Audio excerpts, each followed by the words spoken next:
When you look at light bending through a lens, trying to pinpoint exactly where an image will form can feel like guessing. Today, we are going to learn a two-part verifiable method to calculate the exact location and orientation of that image every single time. Look at this flowchart outlining different lenses and their functions. The physics we will use to track these rays is the exact same math used to engineer cameras, magnifying glasses, and the corrective glasses you wear. To follow along, you will need a blank sheet of paper, a ruler, and a pencil. Go ahead and grab those now. Here is the problem we are solving today. A 5-centimeter object is placed 15 centimeters in front of a converging lens, with a focal length of 10 centimeters. Our job is to find the final image.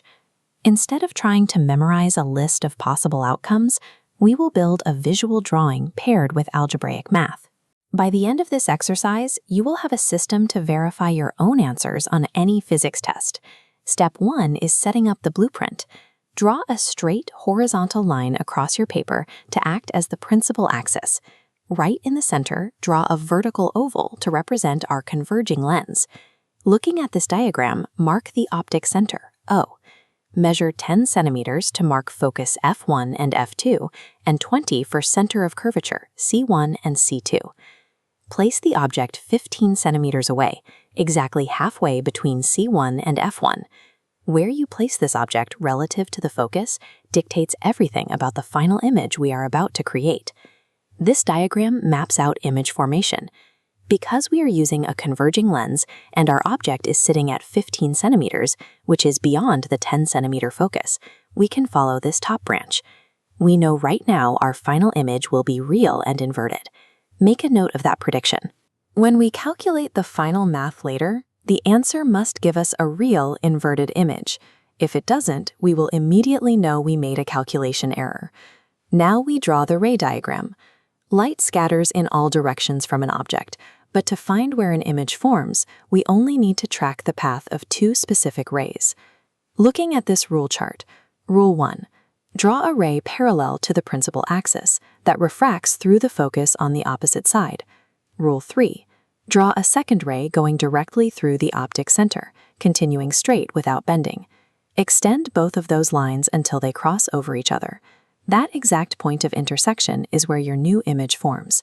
Draw a new arrow from the principal axis straight down to that point. A common mistake here is confusing this shape with a concave lens and drawing rays diverging away from the axis.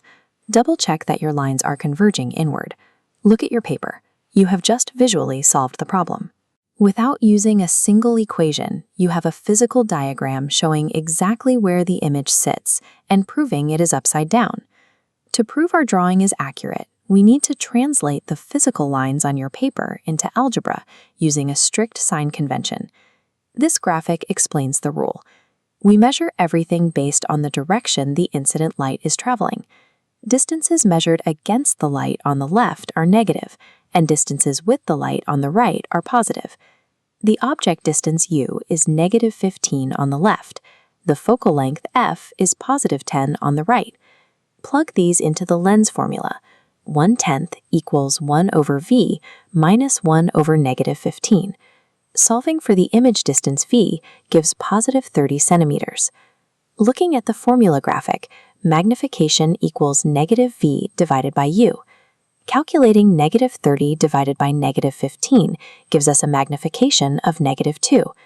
According to the chart, an m value less than 0 means the image is inverted. The math gives us a positive image location on the right side and a negative magnification value, indicating it is upside down. This perfectly matches the real inverted image we predicted and drew by hand. Take a moment to look over your completed paper. You have the hand-drawn ray diagram on top and the algebraic equations right below it. Both the visual model and the mathematical model tell the exact same story. They confirm that a real inverted image forms 30 centimeters away, twice as large as the original object. Now test this system on your own. Try setting up the same diagram, but move the object inside the 10-centimeter focal length to see how the math models a magnifying glass. By combining visual logic with mathematical proof, you remove the guesswork. You now have an exact, verifiable method to solve any